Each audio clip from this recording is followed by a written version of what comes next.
Oh,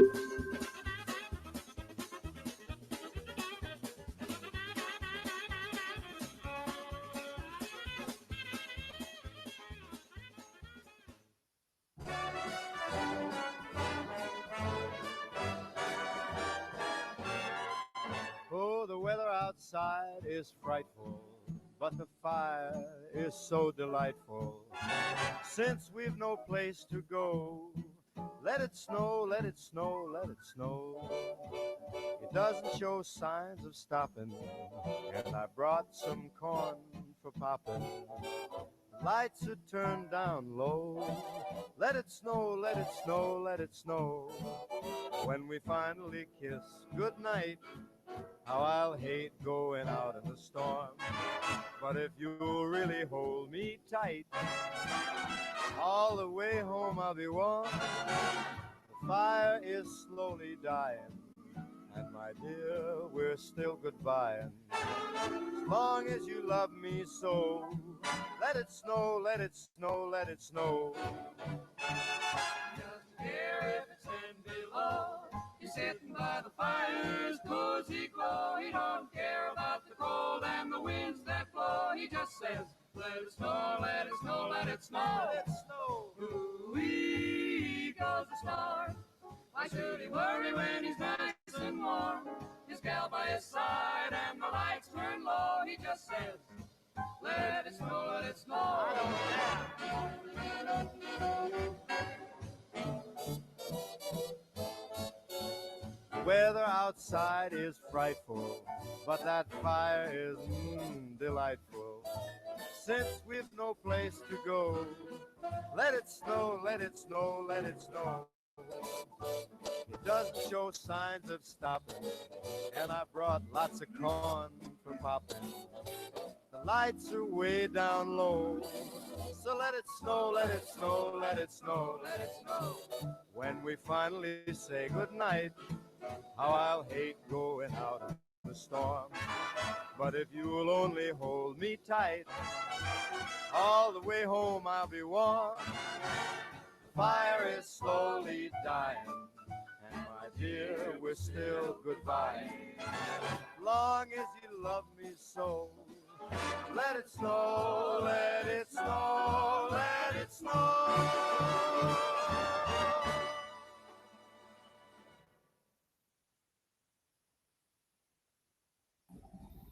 Pessoal, boa tarde.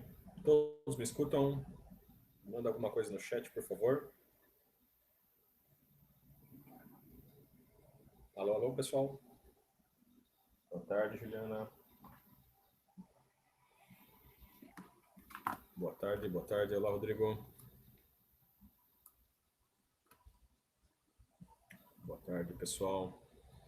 Então, vamos se preparando. Turma, desculpem só um pouco o atraso, mas eu acabei de sair da reunião do Conselho do Departamento e hoje tinham coisas importantes para serem discutidas e que envolvem vocês também. Então, o atraso é um pouco justificado. Nós vamos, então, continuar a nossa aula de hoje, com base naquilo que a gente estava fazendo na aula passada. Eu escorreguei em várias coisas, eu diria até conceituais, tá bom? Mas eu vou exorcizar isso na próxima aula, vou entrar em acordo com vocês hoje de reorganizar algumas coisas, tá bom? Mas vamos lá, a nossa programação de hoje, globalmente falando, vai ser trabalhar conceitos básicos de digitalização, conversão analógico digital, introdução a sistemas discretos, falar um pouco de sistemas discretos na medida do possível, tá bom? E na próxima aula a gente deve fazer uma atividade, tá bom? Então é para isso que eu preciso começar a discutir com vocês, preciso da participação de todos, tá bom? Comentários com o microfone aberto, inclusive, para a gente poder admitir uma forma de concluir o curso, tá? Então, vamos lá. Pessoal, se todos aí conseguirem ver a minha apresentação, todo mundo consegue ver? Por favor, verifiquem a resolução, se está visível.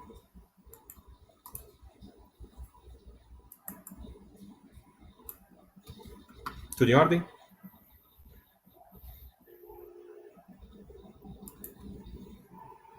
Ok. Então tá bom. Vamos lá. Quer ver o pessoal agora participar rapidinho? Vamos ter prova. Turma, vamos lá. Essa é a nossa questão principal. Hoje a gente teve uma sinalização de que as atividades de avaliação na escola devem ser retomadas provavelmente em torno do dia 18, tá bom? 18 de maio. Mas para a gente se preparar para tal, afinal de contas, a gente deveria ter tido uma P1 que avaliasse vocês individualmente e depois uma apresentação de projeto que avaliaria o grupo inteiro de alunos, além de várias atividades cobradas ao longo do semestre que valeriam nota, tudo isso desmoronou. Então, o que eu estou tentando reorganizar com vocês? O tempo que nós temos disponível na sala, no semestre, e as metas de avaliação que nós precisamos, de alguma forma, conquistar. Então, olha só. Aqui eu fiz um rabisco rápido, tá? Isso eu fiz nos últimos 40 minutos, tá?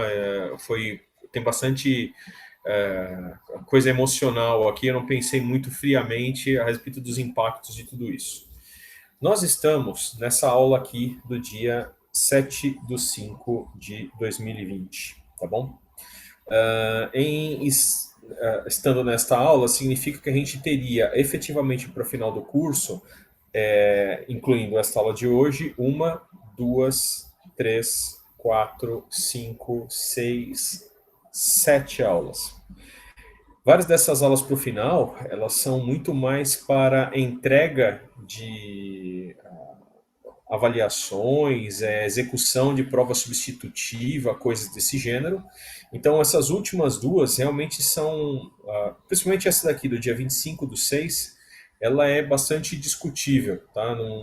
Efetivamente, não iria dar aula se fosse um semestre com aulas presenciais. Mas, em virtude de tudo que está acontecendo, eu estou propondo a seguinte conclusão do nosso curso. Nessa aula de hoje, eu vou abordar sistemas de digitalização e sistemas discretos. Sistemas discretos não vai dar para terminar hoje, tenho certeza, eu vou precisar terminar. Mas, o que eu estava preparando para a aula de hoje, que é um exercício completo, eu vou deixar para a próxima aula, para a nossa próxima quinta-feira, tá bom? Então, próxima quinta, é importantíssimo que vocês estejam equipados de fato com 2 programas, tá bom? Um ou outro, não precisa ser os 2, mas eu vou colocar o que eu tenho preferência, tá? Pelo menos para essa atividade. O GNU Octave. Eu prefiro que as pessoas estejam só com o GNU Octave instalado.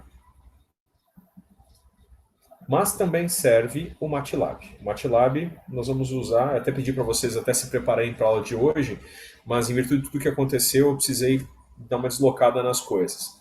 E em deslocar as coisas, o exercício que eu ia fazer hoje, que ia ser só de filtros analógicos, eu vou deixar para a semana que vem para falar também sobre digitalização e sistemas discretos, tá bom?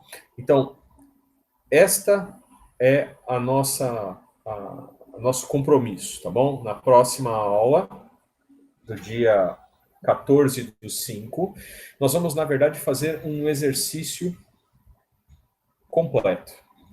Professor, Completo, posso tirar uma dúvida? à vontade, já. Eu fiquei em dúvida com o que você falou anteriormente. Dia 18, o que vai acontecer? As aulas vão voltar? Não. Então, vamos lá, vamos tirar os fake news. Cuidado, depois você segue.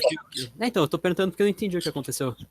Não, olha só. A gente sabe pelas algumas reuniões de COC que a escola está planejando a retomada das avaliações. Percebam? As avaliações, quando a gente estava nesse modelo de ensino online, elas estavam suspensas. A gente não podia dar nota em nada que a gente cobre de vocês. A gente não estava autorizado pela diretoria. Então, o que está sendo veiculado, não existe nada oficial. Mas é que a partir do dia 18, os professores vão poder dar atividades online em que eles podem cobrar, de fato, as notas para poder contemplar a avaliação de uma ou outra disciplina para constituir a média final. Então, agora entendi. Obrigado, professor. Tinha ficado meio estranho para mim. Obrigado. Então vamos lá. Continuamos com as aulas em isolamento e quarentena, todas à distância, utilizando recursos computacionais, tá bom? Aulas de laboratório, coisas que são presenciais, não existe ainda um planejamento, não se sabe nem quando elas vão vir a acontecer. E se vocês forem notar, no próprio jornal da USP, tem notícias aí da própria reitoria que está dizendo que não tem uma perspectiva de quando que vai voltar à normalidade que a gente conhecia de ter aulas em sala, aulas de laboratório, aulas práticas. A gente espera que o segundo semestre não seja prejudicado, ou seja, que em agosto a gente até possa estar virando a folha e voltando para algum nível de normalidade, mas por enquanto é tudo conjecturas. O que nós podemos falar de fato é que parece que está havendo uma liberação para os professores fazerem avaliações a partir de 18/5. A gente vai poder fazer atividades de avaliação, das mais diversas. Pode ser um quiz no Moodle, pode ser uma atividade oral, uma espécie de bate-papo com uma avaliação oral dos alunos. Os professores é que vão elaborar como isso vai ser feito, tá bom? Mas até agora, até esse dia 18/5, nós, de certa forma, professores, estávamos proibidos de atribuir qualquer avaliação, nota, porque existia uma possibilidade de alguns alunos não estarem sequer tendo acesso aos recursos, então eles estariam sendo prejudicados. Então, a única coisa que foi liberada é vocês vão poder ser avaliados, tá legal? Em ser avaliados, aí depende de cada matéria, o que pode ser feito. Então, qual a minha proposta para essa disciplina, pessoal? A gente fazer um exercício bastante completo no dia 14, tá bom? Esse exercício bastante completo, ele vai versar sobre a disciplina até sistemas discretos, tá bom? Esse exercício vai servir para a gente poder retomar desde os conceitos iniciais lá de condicionamento, proteção, filtragem analógica, que eu me atrapalhei na aula passada no exemplo que eu estava dando para vocês, e digitalização. E o conteúdo desse exercício, eu vou me preparar com vocês, nós vamos fazer uma avaliação online individual via Moodle e disciplinas, e vai ter bastante prazo para vocês poderem se preparar. A minha proposta é que isso seja feita no dia 18/6. Então aqui eu vou dizer, entre aspas, a nossa P1 que não aconteceu, nós vamos fazer neste dia, tá bom? Eu preciso da anuência de todos, inclusive, tá bom? Se isso é aceitável ou não. Então, a matéria que vem até aqui, ela vai ter um exercício uma avaliação de fato no dia 18/6, tá bom? Então, olha só, pessoal, do dia 14, que a gente faz exercício, até o 18, tem mais de um mês, tudo bem?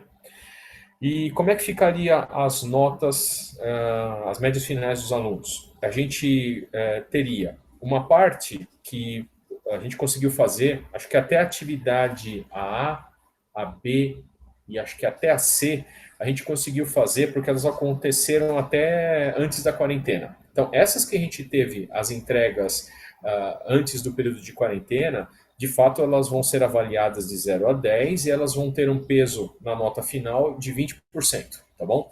Então, apenas para essas três primeiras, eu preciso confirmar se essas três primeiras. Até posso fazer uma espécie de melhor de 3 notas, ou seja, descarto a pior para colocar nesta sumarização aqui. Então, aqui é uma somatória das atividades dividido por uma quantidade, tá legal?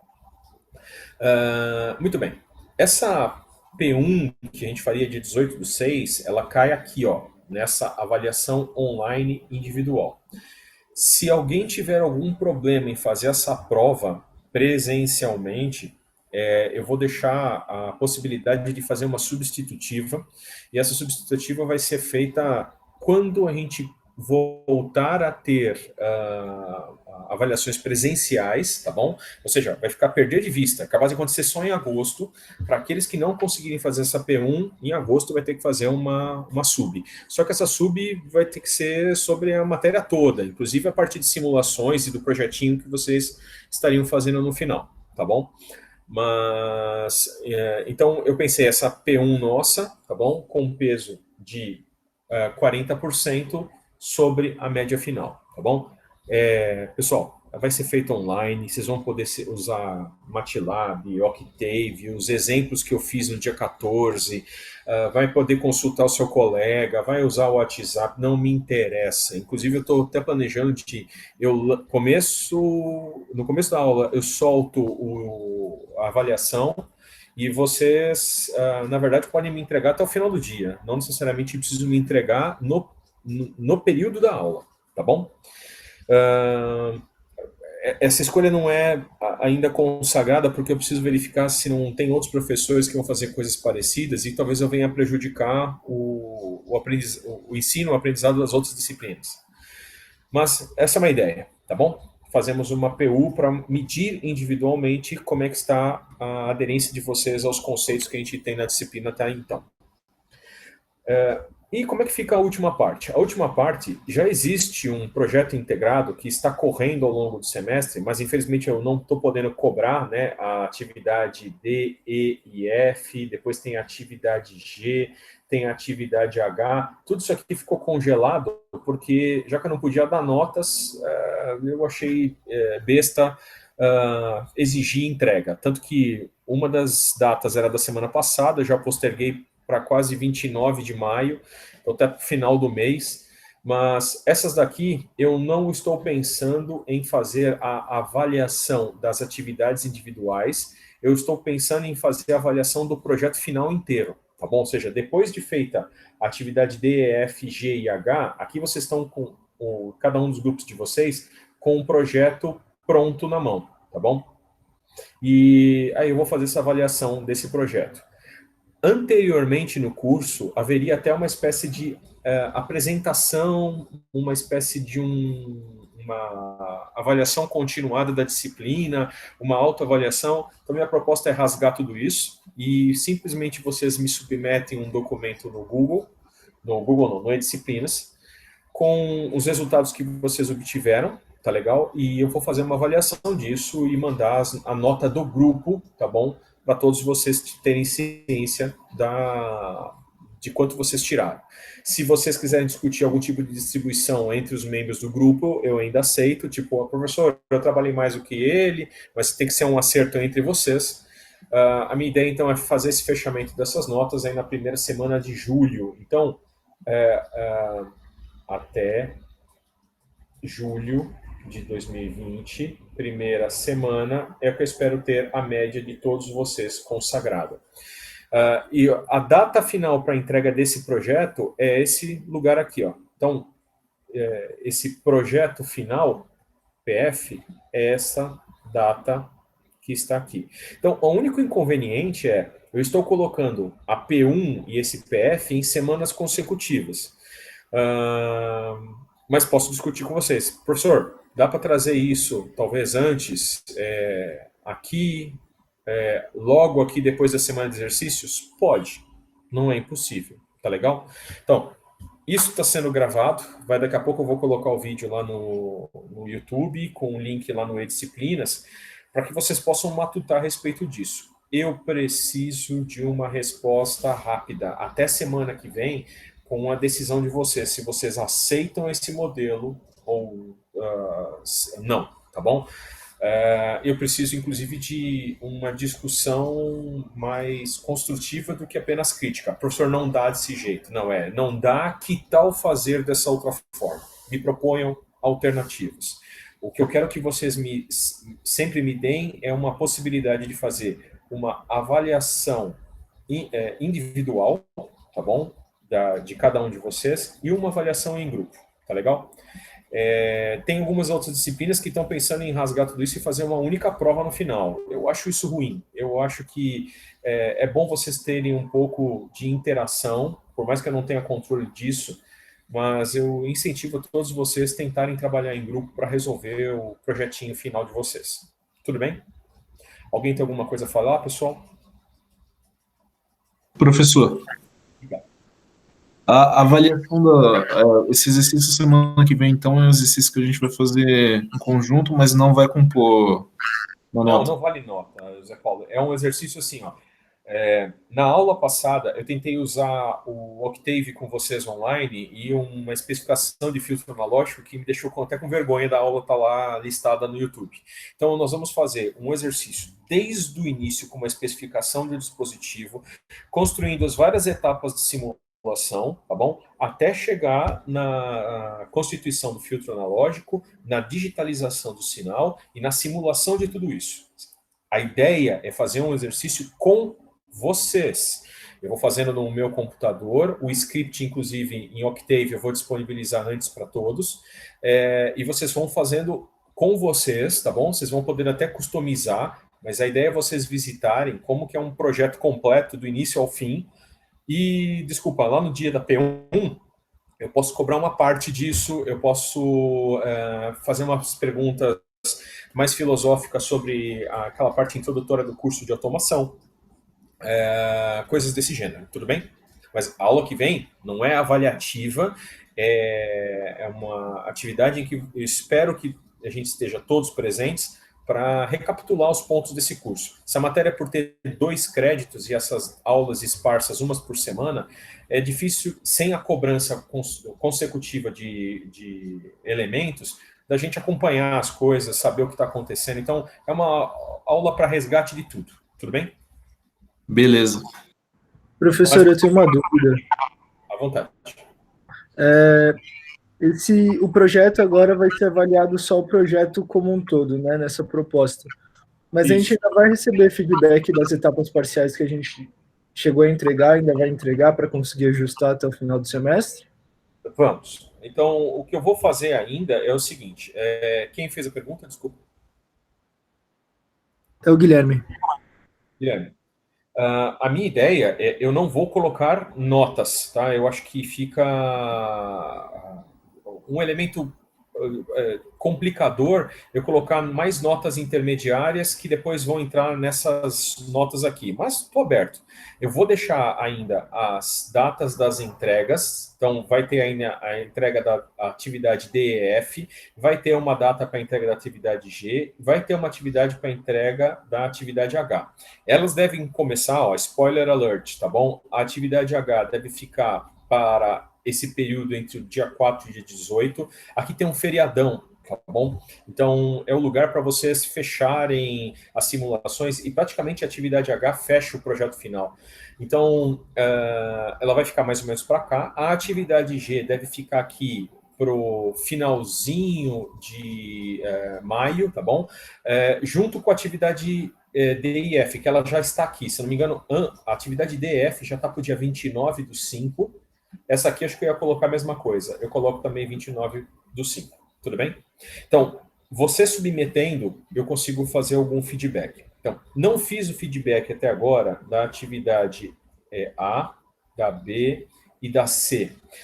A atividade A era muito superficial, tá bom? A atividade B era mais sobre contadores. A atividade C é de projeto, tá bom? Então, essa daqui, eu prometo que para até, se não a aula que vem no dia 14, a aula do dia 21, eu já teço alguns comentários e mando individualmente para os grupos, tudo bem?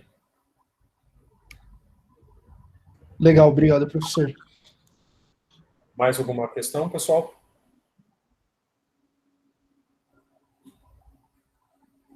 Então, turma, vamos continuar a nossa viagem, que a gente tem pelo menos 2 tópicos que preciso cobrir, que são a parte de discretização e os algoritmos, né, que são usados com sistemas discretos para você calcular grandezas elétricas com os sinais digitalizados, tá bom? Vamos lá, vamos virar folha. Professor, pensei numa dúvida aqui. Você falou que o H já deixaria meio que o projeto pronto, aí no dia 25 Cada grupo faria uma apresentação? Não, então, tem que fazer a apresentação. Estou aberto a discussões. Se vocês quiserem, podemos até fazer isso. Tem até duas formas de conduzir. Fazer a apresentação ao vivo e a cores com pitches de 5 minutos, tá bom? Para que cada grupo possa apresentar e todos possam ver.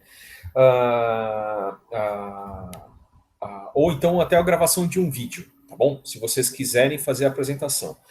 O que eu estou achando é o seguinte: a carga no final do semestre para todos vocês, por causa de todas as outras disciplinas, deve ser bastante severa. Então, eu estou abrindo mão um pouco dessa cobrança, dessa apresentação ou de executar um vídeo apenas pela entrega do relatório. Isso é insuficiente em termos de aprendizado. Eu adoraria conversar com vocês sobre aquilo que vocês fizeram, tá bom? Então, o triste de tudo isso é que no formato que eu estou propondo agora, que é só vocês entregarem o relatório final no dia 25 e no começo de julho vocês têm uma média, é que eu não vou ter condição de interagir com vocês, a não ser que vocês, claro, me perguntem individualmente por e-mail sobre o que aconteceu com o projeto. Professor, por que você me deu 5 bolas? Tá bom? Por que você me deu 6? Por que você me deu 7? O que aconteceu com a nossa avaliação do projeto? Então, se vocês quiserem fazer uma etapa de avaliação diferente, talvez com uma apresentação e tendo um peso sobre o relatório, então, por exemplo, pegar essa prova final aqui, que é só a apresentação do projeto integrado, dividir em 2 parcelas, uma apresentação mais o relatório do projeto final, pega tudo isso, divide por 2 e constitui essa nota PF, fica a critério de vocês. Deixa eu prepará-los. Isso aqui é final do semestre, então vai ter, acho que, outras disciplinas fazendo provas e tudo mais, então fica a critério de vocês. O que eu preciso é uma resposta rápida, para que a gente possa estamentar isso. Eu escrevo até um documento, boto lá no Moodle da disciplina, com essas regrinhas bem claras, para que a gente possa saber como jogar o jogo até o final. Ok, maravilha. Beleza? Beleza. Tá bom. Então, pessoal, se vocês quiserem me interromper, à vontade, a qualquer hora. Então, turma, seguindo a nossa epopeia, tá bom? Deixando como spoiler que para a aula que vem eu vou exorcizar o demônio que eu deixei solto aqui na parte de filtragem analógica. Ficou muito superficial a coisa que eu fiz em sala e a gente complementa lá. Mas a gente estava trabalhando lá. Um sistema elétrico de potência, com os seus sinais de tensão e corrente sendo medidos por um equipamento que depois atua sobre o sistema elétrico para desligar, ligar, alterar algum parâmetro dele. E a gente estava tendo foco nas últimas aulas sobre sinais analógicos. As tensões e correntes, elas eram condicionadas, elas eram protegidas, elas eram filtradas, para chegar próximo do lugar onde elas são, de fato, tratadas, né? Os algoritmos de processamento digital de sinais, que são responsáveis por calcular as grandezas, tá bom? Porque até então, isso daqui, eu vou até colocar em outra cor, né? Vamos fazer uma coisa mais lúdica. Eu vou deixar em vermelho os sinais que são grandezas analógicas. Então, isso daqui é analógico, isso daqui é analógico, isso daqui é analógico, e isso daqui ainda é um sinal analógico. O que eu quero dizer com um sinal analógico é que ele não possui na sua informação de forma clara e evidente todos os seus detalhes em um único instante de tempo. É um sinal que está lá, pode ser unipolar, bipolar, e que são vários valores consecutivos. E saber um dos valores não significa absolutamente nada. Eu preciso saber, na verdade, uma sequência deles, tá bom? Consecutiva, para poder entender que aqui, por exemplo, existe um fasor de uma grandeza que tem, por exemplo, uma fundamental com uma certa fase e, às vezes, componentes harmônicas, tá bom? Seguindo uma série de Fourier que constitui o sinal que está aqui dentro. Mas, ó, é tudo analógico, analógico, analógico. E hoje a gente começa a mudar para o mundo digital. O que é o mundo digital? As informações nossas, elas não mais são valores no domínio do tempo. São valores produzidos sequencialmente. O tempo ele está implícito, tá bom? Não é explícito.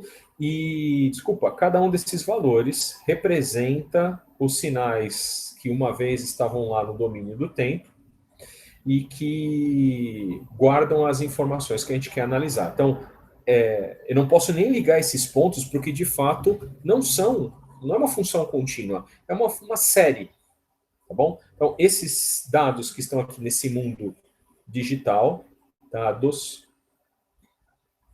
digitalizados, são amostras, são séries numéricas. Interessante que essas numéricas é ainda mais amplo, porque não necessariamente pode ser representado em números binários, decimais, hexadecimais, podem usar codificações das mais estranhas, tá bom? Mas é esse bloco que a gente deve tratar na aula de hoje. Como eu faço a digitalização? Vocês já viram isso, eu quero que vocês resgatem as coisas para formalizar o conhecimento.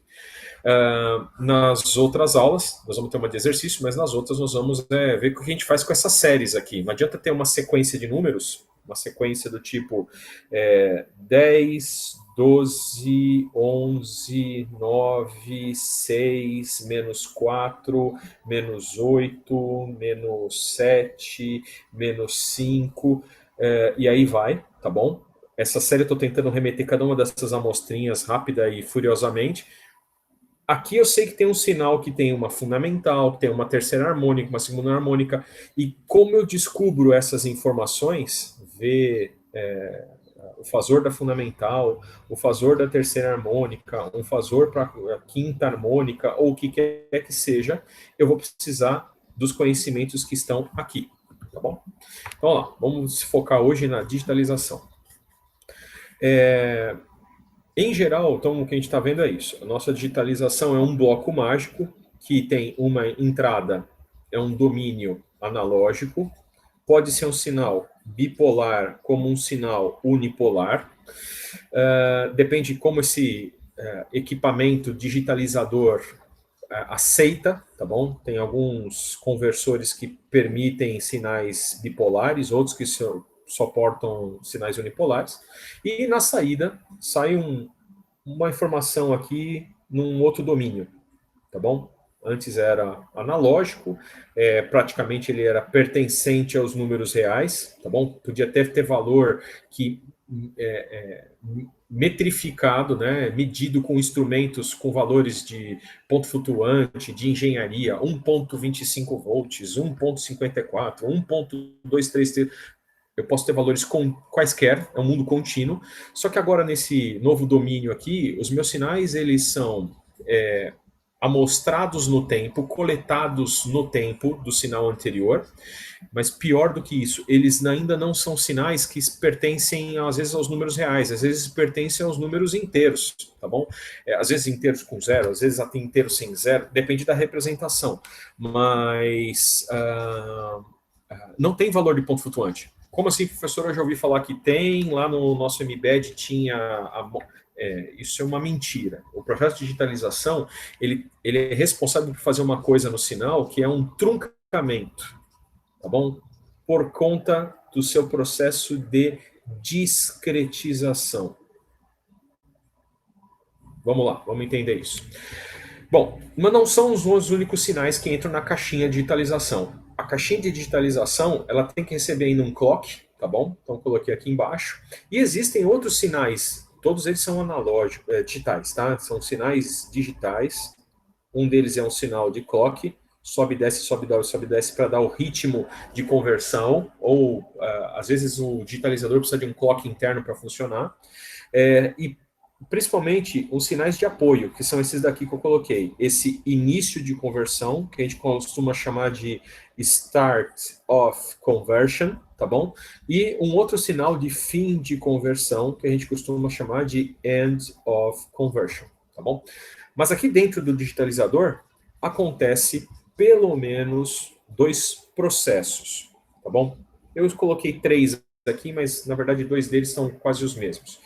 Um é importantíssimo. Esse aqui é a amostragem, tá bom? Ela é feita por um dispositivo que a gente chama de sample and hold, ou amostra e mantém.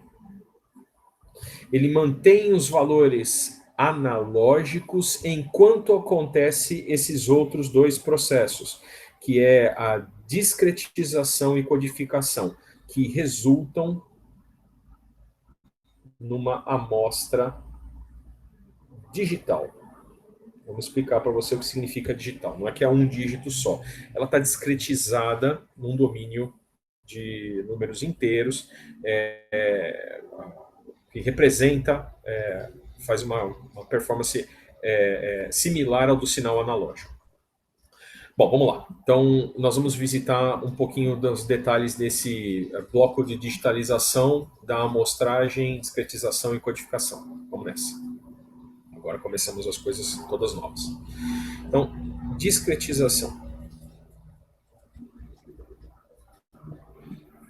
Eu vou desenhar aqui o nosso sinal de entrada, tá bom? Ele é o sinal vermelho lá que eu coloquei nas minhas outras transparências, e ele é um sinal que a gente sabe que ele é contínuo, tá bom? Alguém já fez lá tudo que precisava de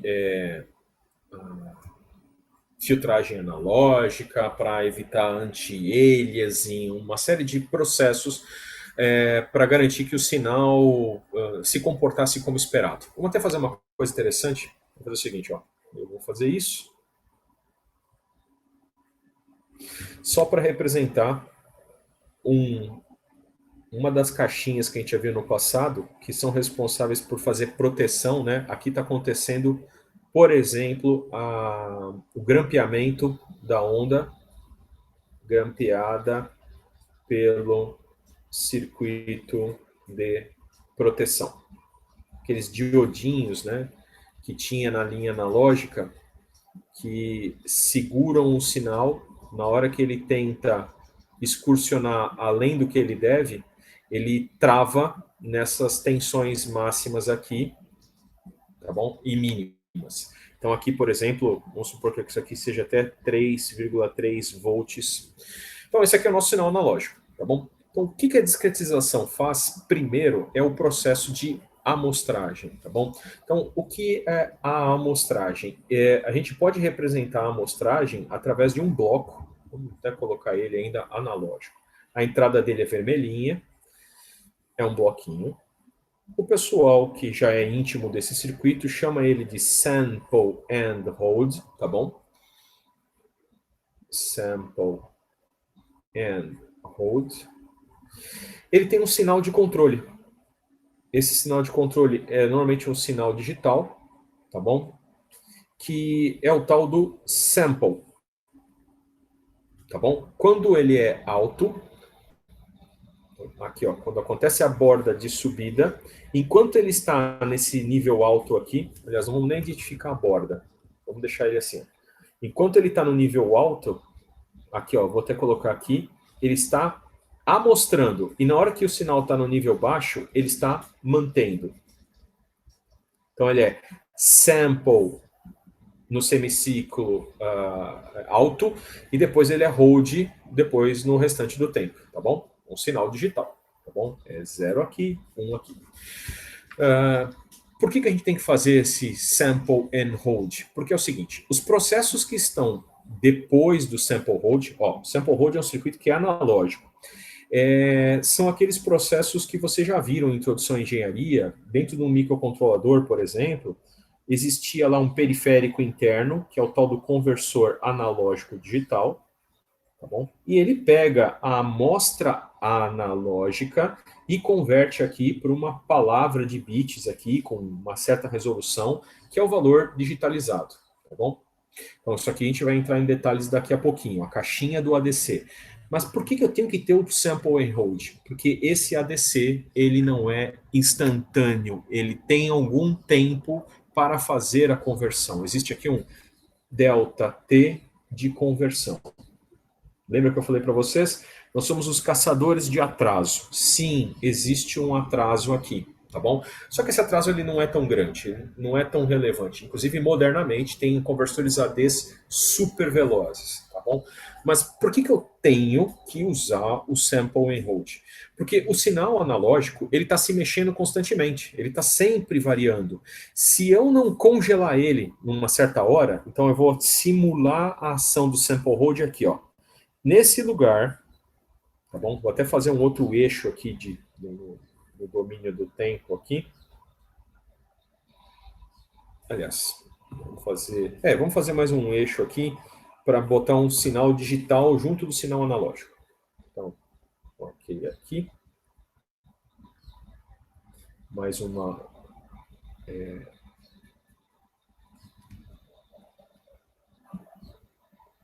mais uma ordenada aqui. Então, esse aqui é o sinal do sample and hold, tá bom? Sinal digital. Então, ele estava aqui em 0, e nesse lugar aqui, tá bom? Eu estou amostrando, e depois o sinal cai de novo aqui para baixo. Tá bom? Então, vamos até fazer isso. Já que é um sinal digital, vou fazer azul isso aqui, ó. Vamos ver se esse cara me ajuda. Vem cá. Vem cá, vem cá, vem cá. Legal. Estou amostrando.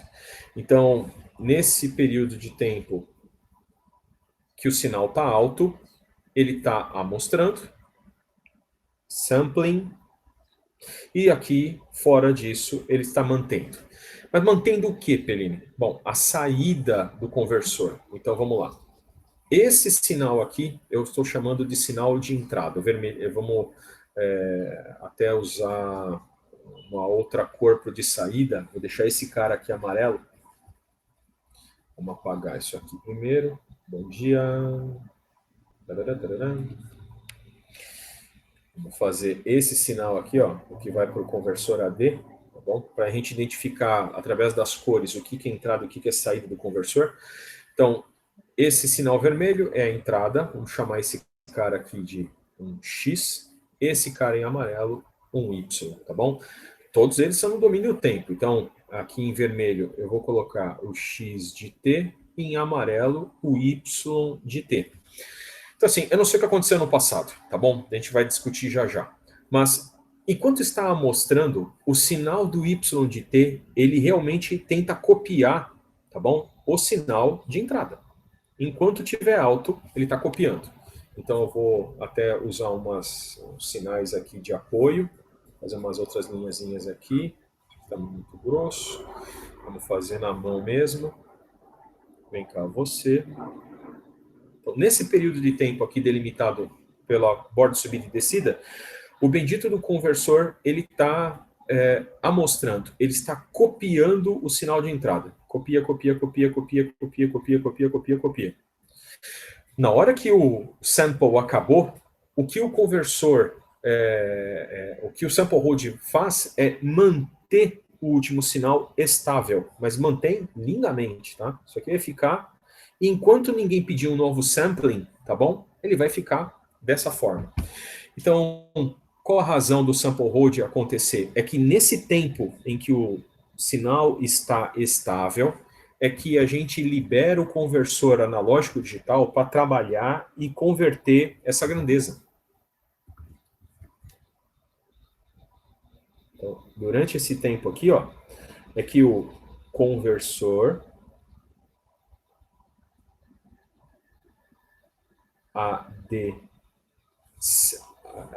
conversor ADC é um pleonasmo, né? O conversor AD trabalha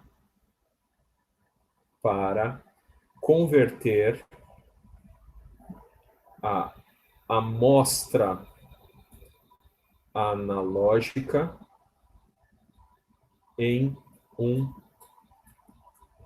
número digital. Tá bom? Vou deixar esse número digital entre grandes aspas aqui, porque não é só um número, pode ser uma codificação qualquer. Mas essa é a ideia. Já que o sinal, ele naturalmente ele é variante no tempo, o sample hold é um circuito que é feito para manter estável enquanto eu estou convertendo, porque se enquanto eu estou convertendo o sinal mudar, quem disse que eu vou converter da forma correta, tá bom? Então, o valor que um conversor analógico digital converte é o valor que está amostrado pelo circuito de sample hold, tá bom? Então, eu vou fazer uma simulação aqui com vocês. Eu vou pegar esse sinal aqui, ó, que antes eu tinha deixado ele apenas baixo. Vai ficar até aqui, mais ou menos. Aqui ele volta a ficar alto. Aqui ele se mantém alto por isso daqui. Aqui ele volta a ficar baixo. Aqui ele se mantém. Tá bom? Então, vamos lá. O circuitinho amarelo, nessa hora que acontece o sampling,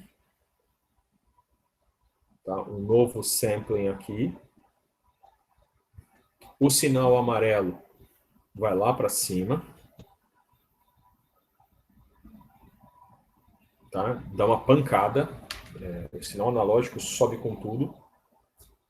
Ele começa a acompanhar o sinal enquanto ocorre o sampling até aqui. Ele acompanha. Tá bom?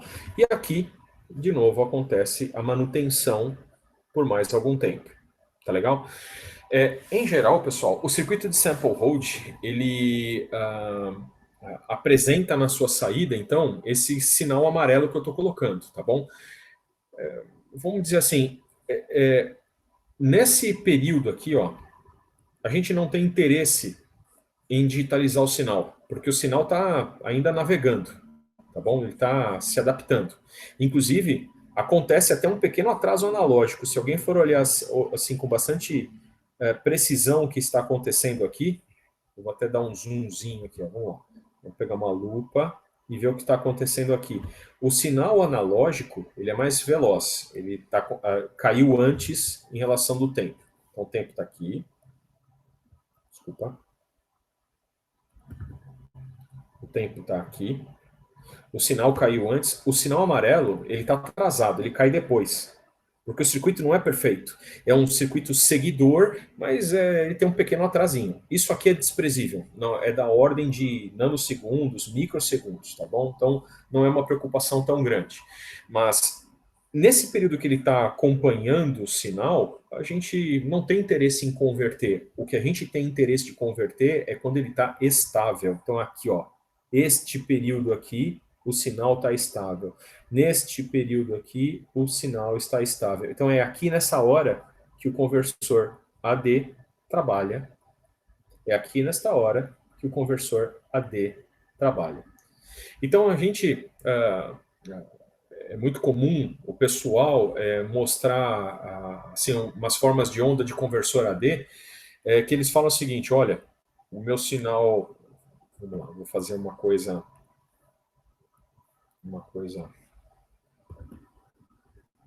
aqui do lado.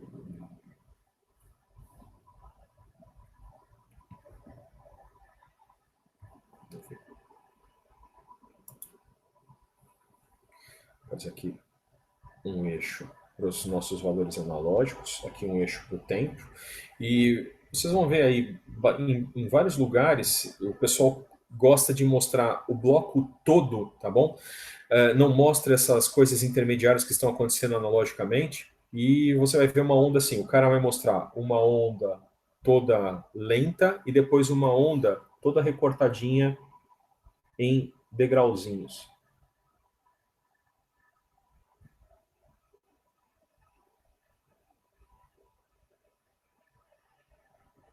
Tá bom?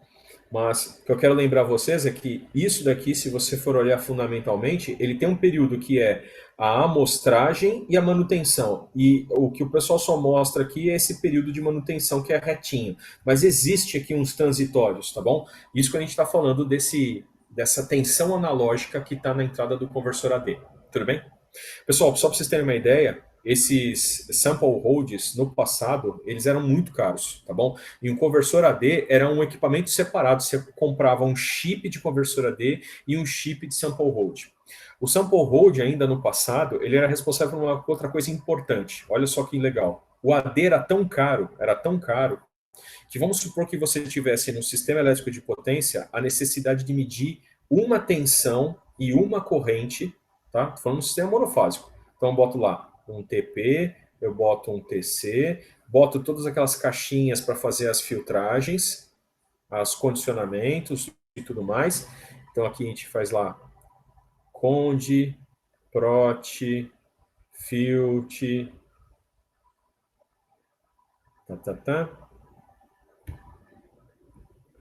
Ó, amostro todos esses caras. Faz a mesma coisa para cá, né? Então, preparei tudo. E aqui eu vou levar para o conversor AD. O conversor AD era tão caro que a gente só comprava um deles. Pô, mas espera aí. Você tem um sinal aqui de corrente, você tem um sinal aqui de tensão. E como é que a gente vai usar o conversor AD? Ó, que tal a gente fazer o seguinte? Eu vou usar uma chave. Uma chave. Primeiro eu vou fazer uma proposta errada, depois a gente faz uma proposta mais certa. Bota uma chave. Essa chave não é mecânica, é uma chave analógica, tá? Ela existe no mercado e era bem popular. Se a gente põe uma chave analógica e a gente faz o seguinte, ó. Uma hora o sinal do ADC ele está ligado à corrente, outra hora está ligado à tensão. Aí a gente faz o seguinte, a gente pede para o nosso processador entender que uma das amostras no domínio do tempo, ela, depois de convertida, né, a amostra que sai aqui, ó, essa aqui é a amostra digital. Que a sequência que ele vai gerar vai ser tensão no índice N, corrente, índice, aliás, até vamos colocar aqui, vamos lá, a amostra. A primeira delas era um V no T0, depois é um I no T1, depois é um V no T2, depois é um I no T3 e assim por diante. A série é constituída por valores consecutivos da tensão e da corrente. Então, vamos lá. Uma tensão, uma corrente. E vamos supor, então, que a gente está fazendo isso. Ó. O bendito do conversor AD, ele recebe um clock, tá bom? E esse mesmo clock também tem um circuitinho de controle aqui. Controle. Clock, para fazer a conversão. E aqui para o controle da chave.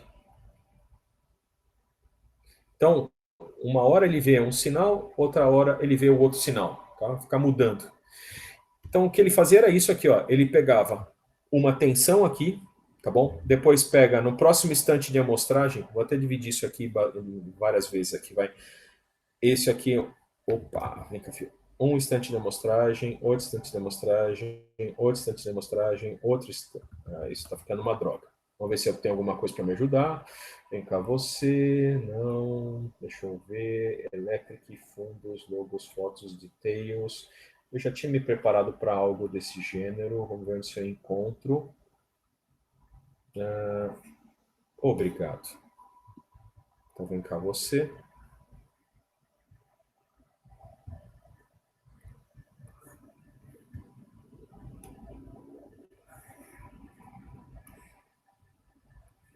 Vem cá. Vai para o fundo. Vamos até trocar um pouco aqui o fundo da tela para vocês verem o que eu estou falando. Ficou meio ruim aqui de ver. Então, menos... Vamos deixar em branco.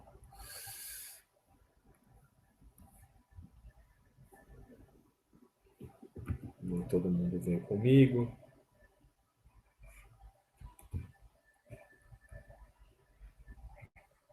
Vamos lá. Legal. Então é o seguinte, eu vou usar o cruzamento aqui desse hairline aqui, tá bom? Com o grid para fazer onde estão as amostragens. Então eu vou pegar todas as amostras de, vamos lá, vamos supor que corrente seja o azul e a tensão seja o vermelho. Então V. Então um V é coletado aqui, nesse instante aqui. Droga, o negócio salva bem na hora que eu estou desenhando. Depois, outro V poderia ser coletado aqui, mas desculpa, como eu estou tendo que usar o mesmo AD para as duas coisas, nesse instante eu coleto o azul. Eu coleto corrente. Depois, no instante seguinte, eu coleto tensão, está aqui. No instante seguinte é corrente, no outro instante é tensão, no outro instante... Olha só, a sequência dos valores... Vamos lá, a corrente deve estar por cá, a corrente deve estar aqui. A sequência dos valores era alternada, tá bom? E olha que interessante. Se eu quisesse usar duas amostras consecutivas, elas não estão no mesmo instante de tempo, elas estão em instantes de tempo distintos. Então, como é que eu poderia comparar? Imaginem que não seja, por exemplo, duas correntes, uma corrente e uma tensão, mas duas correntes. Vamos supor que eu estivesse fazendo a medida de... Quer ver? Vamos fazer uma aplicação mais real. Vamos supor que vamos fazer uma aplicação um pouquinho diferente, ó, como a gente faz em proteção de sistemas elétricos. Eu vou colocar aqui um transformador no sistema elétrico de potência e eu vou medir a corrente que entra e a corrente que sai. E eu vou colocar TPs e TCs para que essas medidas aqui, ó, a corrente que entra e a corrente que sai, elas estejam até analogicamente iguais. Então, se esse transformador aqui, por exemplo, vamos lá. Isso aqui é um outro TC, esse é um trafo de potência. Vou botar nomes aos bois aqui certinhos, só para vocês verem uma aplicação mais realista. Se esse trafo aqui, por exemplo, ele é rebaixador, 13 kV para 220, eu posso colocar a relação de correntes aqui, justamente o inverso, para fazer com que esta corrente tenha, por exemplo, 1 ampere em valor nominal, quando o trafo está com carga nominal, e essa corrente também 1 ampere, tá bom? Na vida real, as correntes vão ser diferentes. No lado de baixa, a corrente vai ser super alta, mas eu vou usar um TC com mais espiras para a corrente secundária ser menor. E aqui no lado de alta, que a corrente é baixa, eu vou usar um TC com menos espiras para manter essas correntes idênticas. O meu objetivo era fazer isso. Essa corrente e essa corrente serem as mesmas. Para quê, Pellini? Essa aplicação de você medir corrente que entra e corrente que sai, existe uma coisa bastante interessante em sistemas elétricos. Se você tem um nó elétrico e aqui entra uma certa corrente e aqui sai essa corrente, e eu sei que não tem nenhum outro caminho, o que você espera que essa corrente que entra e essa corrente que sai sejam? Pelo menos em PU, idênticas, tá bom? Então, em condições normais, a gente espera que eu vou até colocar em letra minúscula, como a gente costuma fazer, o IE seja igual ao IS em PU. Por que normais? Porque se por acaso acontecer uma falha dentro do transformador, por exemplo, uma falta para a terra, uma das espiras dele entra em contato com o chassi, com o tanque do transformador, eu tenho mais um caminho de corrente aqui, e aí o que acontece? A corrente de entrada ela vai ser igual à corrente de saída mais a corrente de defeito. Essa parcela que flui para a terra é uma parcela que é anômala. Eu sempre estava esperando que isso fosse igual a isso. Aparecer uma corrente diferente, né? É uma evidência que tem um problema lá dentro. Então, esse fundamento que eu desenhei para vocês, a gente chama isso de proteção diferencial, que tenta fazer com que, em cada elemento protegido, eu analise tudo que saia de corrente e tudo que entre em condições normais, tudo que entra é igual a tudo que sai, menos algumas perdas, às vezes pode ter capacitância parasita. Pessoal, esse tipo de proteção é usado não só para trafo, é usado para linha de transmissão, eu já até acho que comentei com vocês no passado, mas olha só o que eu estava trazendo. Se o nosso sistema aqui usar 2 sinais de corrente, e eu quero saber se por acaso tudo que entra é igual a tudo que sai, se as amostras são tomadas em instantes diferentes, desculpa, eu estou perdido. Tá bom? Olha só, nesse instante aqui de tempo, olha o sinal azul onde deveria estar. Está aqui embaixo. Então, se eu tivesse 2 ADs, tá bom? Um para pegar a corrente de entrada, um para pegar a corrente de saída, essa era a amostra que eu desejava. Mas olha só, como eu só tenho um AD, a amostra que eu vim medir é essa. E no primeiro caso, você já podia até falar, corrente de entrada, deixa eu até trocar isso daqui, isso aqui não é mais tensão. Isso daqui é corrente de entrada. Isso aqui é a corrente de saída. O primeiro caso aqui, A corrente de entrada está aqui em cima, a corrente de saída está aqui embaixo. Tem uma diferença entre elas, eram para ser iguais. Tem defeito. Eu já podia dar trip e desligar o transformador, porque eu identifiquei um problema. Mas, como a minha solução aqui é pobre, né? Eu só estou usando um conversor AD chaveado, a gente chama isso de multiplexação. Tá bom? A informação que eu tenho não é essa daqui, aqui embaixo, é essa azul, que vai me dizer, olha, corrente de entrada é igual a corrente de saída, não tem defeito. Então, cuidado. Esse tipo de solução é inapropriada. A aquisição de dados aqui, o que eu posso dizer sobre esse método, ele até permite você fazer medições, mas se eu quiser relacionar as grandezas, a aquisição dos vários canais analógicos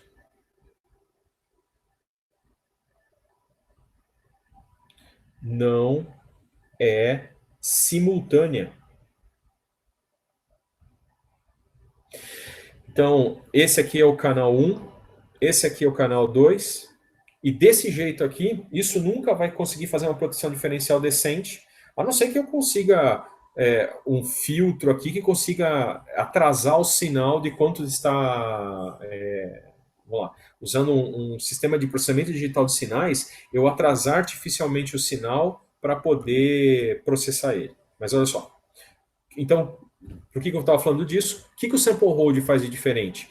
Ele faz com que a multiplexação seja possível.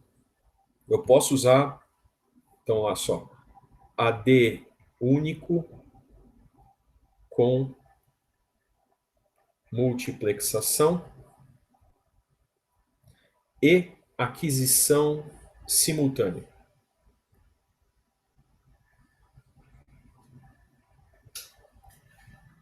Vamos lá. Mesma história. Eu tenho só um AD. Ele está aqui desse lado, fazendo o papel dele de converter e gerar uma sequência de números. E ao invés de ter um MUX, tá bom? Aliás, eu ainda vou precisar de um MUX, é verdade, porque meu AD é um só. Então, eu vou ter uma chavinha aqui comandada. Aqui fica aqueles blocos lá de condicionamento, filtragem, tá bom? Que ainda precisam existir. Aqui eu vou colocar um bloco de sample and hold. Aqui um outro bloco de sample and hold igualzinho. Você compra 2 lá no mercado, 2 chips de sample hold. E aí sim você faz isso, olha. Eu ligo este cara aqui, este cara aqui. Né? O nosso sample hold é alimentado com os sinais analógicos. E aí o cuidado que eu tenho que fazer é o controle deste cara. Aqui é o sinal que faz o sample e hold, né? Ele tem um sinal que diz é para mostrar ou não é para mostrar. E o controle deste cara são feitos pelo mesmo sinal de controle. O comando da chave aqui, tá bom? Um outro sinal de controle.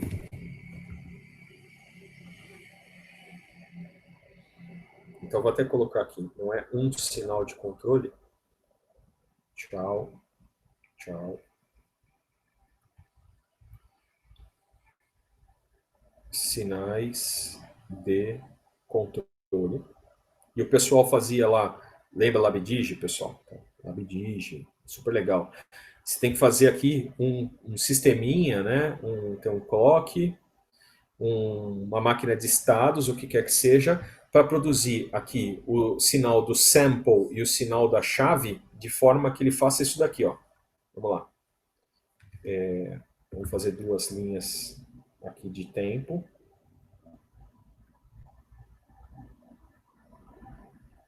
No tempo. Esse aqui é o sinal S, esse aqui é o sinal C. Então, a chave, ela vai estar fazendo uma transição contínua. Uma hora eu estou vendo um sinal, outra hora eu estou vendo um sinal. Uma hora eu vejo um sinal, outra hora eu vejo outro sinal. Vamos pegar esse cara aqui.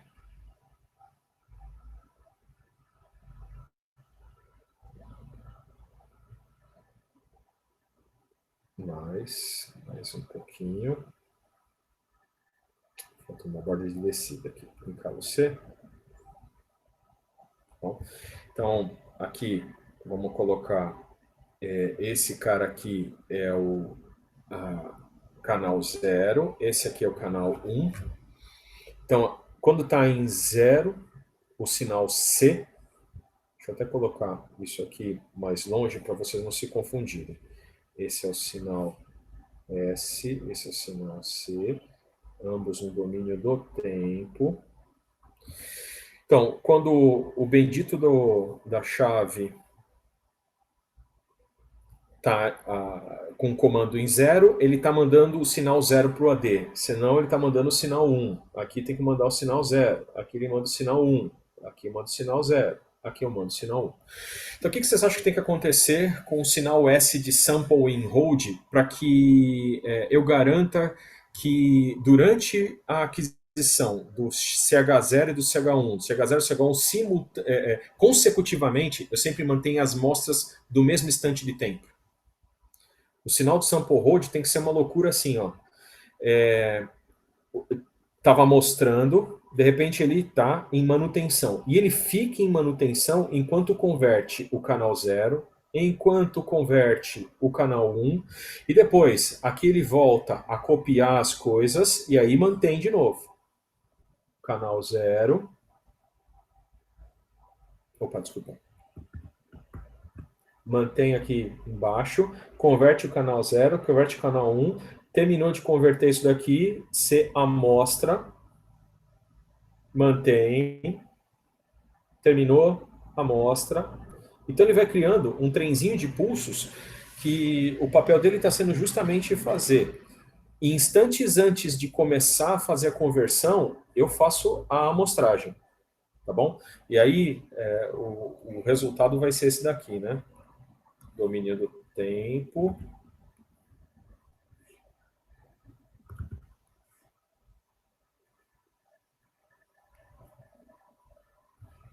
Domínio do tempo. Tensão, ou sei lá, canal 0. Vamos fazer um outro aqui, canal 1. Então, esse aqui, canal 0. Esse aqui, canal 1. Então, toda vez que está acontecendo o sinal de sample, sample, sample, sample, sample, vou fazer aqui mais dilatado, tá? Sample,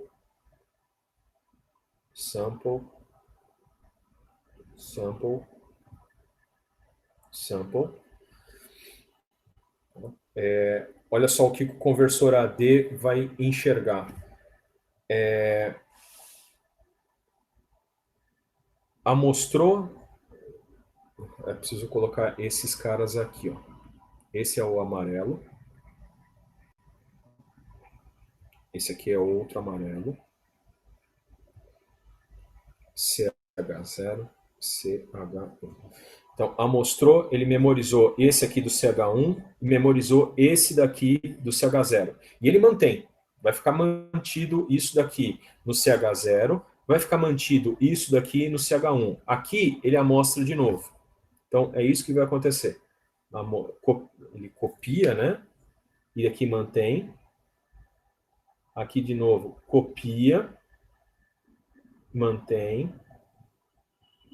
Aqui, o CH1, copia. Mantém. E assim por diante. Então, olha só. Esse é o CH1 amarelo. E o CH0 amarelo. Tá aqui. Amostrou, veio para cá, congelou, veio para cá, amostra, chega a 0, está aqui, mantém, amostra, copia, mantém, amostra, copia. Então, esse daqui é o CH0. Mas, ó, o importante é, apesar de ter uma chave, tá bom? Eu tenho um tempo muito maior em que o sinal está estável para que eu aquisite ele com o AD, depois eu aquisito o outro sinal com o AD. Então aqui as informações elas vão estar sincronizadas. Eu vou ter uma sequência de dados vista pelo mundo digital aqui, que se eu fosse analisar no domínio do tempo, eu teria um V no T0. Eu chamei de V essas entradas? Então, ó, vou fazer CH0. Eu teria CH0 no T0, eu pegaria CH1 no T0, depois CH0 em T1, depois CH1 em T1, depois CH0 em T2, CH1 em T2. Então, percebam, está sempre em instantes de tempo consecutivo. T0, T1, T2. Onde estão esse T0, T1, T2? É esse tempo aqui, ó. Esse é o T0. Esse instante que fechou aqui o sample hold é o T1. Esse instante que fechou o sample hold é o T2, tá bom? Enquanto isso, olha só, o controle da chavinha, ela tem que comutar para uma hora pegar um canal, outra hora pegar outro canal, tudo bem? Então, esse circuito de sample hold, antes ele era caro, ele era complexo, necessário para manter a simultaneidade das aquisições dos sinais, tá bom? Hoje, ele está tão, vamos dizer assim, acessível, que se você comprar um Arduino, você tem lá um conversor AD. Você sabe que o Arduino não tem sample hold? Não tem sample hold por canal de entrada analógica. Acho que o melhor exemplo é a plaquinha de introdução à engenharia. Tá? O nosso ARM que a gente usa na disciplina, ele tem pelo menos 3 ADCs com sample holds individuais. Vamos lá, deixa eu só apagar aqui. Vamos lá, este cara, mais e mais. Vamos lá, vamos voltar para cá. Então, turma, eu falei para vocês, então, da presença do sample hold, né, que ele faz uma espécie de uma quantização do sinal original. Vamos lá, onde eu estava aqui, isso, digitalização, o processo de amostragem. Que horas são? 6h03, tem meia hora. Então, depois de fazer o processo de amostragem, tá? O meu sinal ainda é analógico.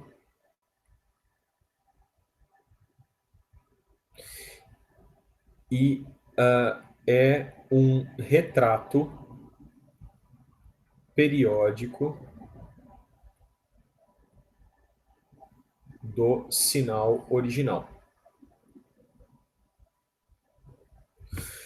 Ou seja, ele não é perfeito o sinal. Isso já traz para nós um pouco daquele problema que tem a ver com o critério de Nyquist. Enquanto o sinal que está na entrada está balançando, o sinal que está amostrado, né, pelo sample hold, ele já é todo discreto. Ele já é todo cheio de patamares muito bem definidos.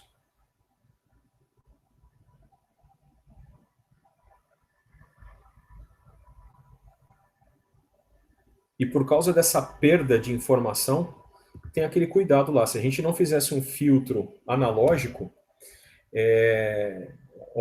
onde está a informação perdida, Pellini? Olha só isso daqui, ó. Essa área vermelhinha, ela não foi vista pelo conversor AD, ela foi ignorada. O conversor AD vai aquisitar essa área amarela aqui, ó. O sinal que está aqui, ó. Tá bom? Esse é o problema. Vem cá, você. Então, isso aqui, ó, que não foi contemplado. Nesse outro instante aqui subsequente, eu estou admitindo esse amarelo aqui, ó. Isso daqui foi feito em exagero. Aqui também, ó, ele errou para mais aqui. Aqui ele errou para menos aqui. E, ó, então, é um truncamento. Então, aqui, essa é a parte importante. Há um truncamento e possível perda de informação ou recobrimento espectral.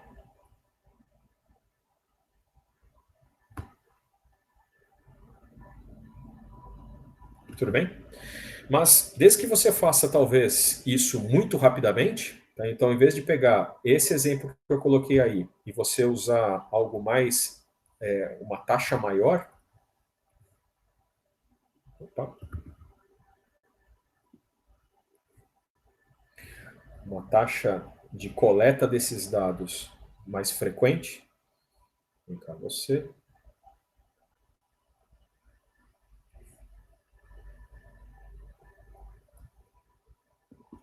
desculpa, Del,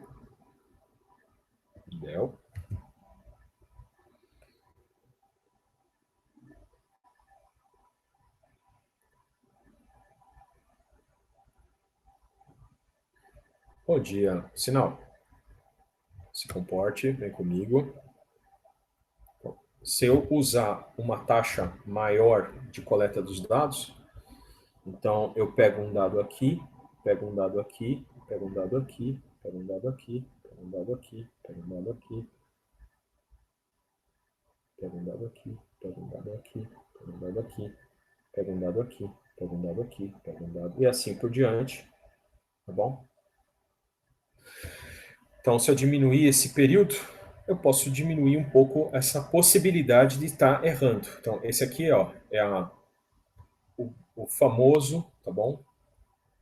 Tempo de amostragem, que é o inverso da frequência de amostragem que Nyquist disse. Faça isso maior do que a frequência de interesse do seu sinal, pelo menos dividido por 2. Tudo bem? Ou seja, pelo menos mais de 2 amostras por ciclo do sinal original. Na verdade, a gente tenta fazer isso daqui, ó, muito maior, tá bom? Vamos lá. Então, isso é o que a gente tinha para falar de amostragem. Tá? Qualitativamente, essa é a informação que a gente precisa. E, em sequência a esse processo de amostragem, acontece aquele que é uma coisa que vocês veem em eletrônica, que é a conversão analógico-digital. Então, depois disso vem a conversão analógico-digital. Nessa disciplina, antigamente, a gente até entrava em detalhes disso, mas eu não vou me aprofundar muito. Eu quero que vocês até participem aí e falem, ó, isso aí que você está falando é alienígena, Pelini. Mas eu quero que vocês se remetam àquilo que vocês já viram em Introdução à Engenharia, por exemplo, tá bom? Lá a gente já tinha visto, eu nem tinha um componente que é um conversor AD, a gente já comprava o chip lá do microcontrolador, tá bom? Um STM32, pode ser um Arduino de vocês, com, por exemplo, um AT-Mega alguma coisa, tá? Um chip lá qualquer. Esses microcontroladores já têm o periférico lá dentro, tá bom? Então, como eu estava falando para vocês, o STM32 que a gente usou em Introdução à Engenharia, ele realmente tinha sample hold na entrada, tá? Para vários canais analógicos terem aquisição simultânea. Então, ele tinha isso daqui, ó. Ele tinha... Aliás, vou até fazer o correto do STM32 para ser honrado com ele, né? O STM32, ele tinha um conversor AD, 2 conversores ADs, 3 conversores ADs. E na entrada deles, aliás, vamos até fazer de novo. Este cara aqui é o conversor AD. Taran, taran, taran. Aqui a gente tinha um monte de circuito de sample hold, sample hold, sample hold, sample hold. Aqui existe um MUX, uma chave analógica, e todos esses sample holds subordinados. Essa chave analógica, inclusive, era de 4 entradas. Era uma chave que comutava 4 entradas analógicas. E aqui eu tinha canal 0, canal 1 do conversor AD, canal 2, canal 3, tá bom? E o ARM que a gente estava usando na disciplina, por acaso, toda essa estrutura que estava aqui ainda era duplicada 3 vezes. Ou seja, ele tinha 3 conversores ADs e cada um deles com seus sample holds e MUX, tá bom? Não vamos entrar nesse detalhe. O que eu quero mostrar para vocês é, a mágica que acontece aqui dentro. Bom, em geral, o que acontece é o seguinte, gente. A gente pega um sinal que já está quantizado, tá? O conversor AD, conversor AD, analisa um sinal que já está amostrado e mantido por um sample and hold e realiza o processo de quantização com base em sua resolução em bits. Então, olha só. Magicamente, o que o conversor AD faz, a grosso modo, ele pega sinais analógicos. Então, aqui entra o sinal vermelhinho. Cabo C, eu sou sinal analógico, eu entro aqui. E ele gera na nossa saída uma representação digital desse sinal. Então, se aqui entra um V de T, aqui eu não posso chamar esse cara de um V coletado num certo instante de tempo T0, mas convertido por uma representação digital, tá bom? E essa conversão aqui, ó, pode ser qualquer. E ela envolve duas coisas que eu estava comentando com você. A quantização, de fato, mas também a codificação. Vou falar dos casos gerais, depois eu falo dos casos específicos. Vamos falar um pouco dessa quantização.